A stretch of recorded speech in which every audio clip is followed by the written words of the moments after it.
येत्या 10 ते 15 दिवसात आचारसंहिता लागणार, निवडणुकांच्या पार्श्वभूमीवर गिरीश महाजनांचं मोठं वक्तव्य. 5 ऑक्टोबरपर्यंत आचारसंहिता, तर नोव्हेंबरच्या 10 ते 12 तारखेला निवडणुका लागतील, शिवसेना आमदार भरत गोगावलेंचं विधान.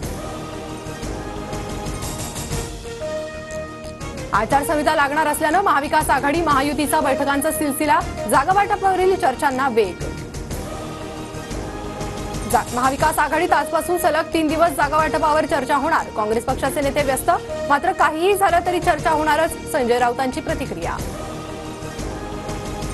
अजित पवार गटाच्या आमदारांची आज देवगिरीवर 7 वाजता बैठक, महायुतीतील राष्ट्रवादीच्या जागावाटपावर चर्चा होणार, तर महामंडळ वाटपाच्या नाराजीवरही चर्चा होणार.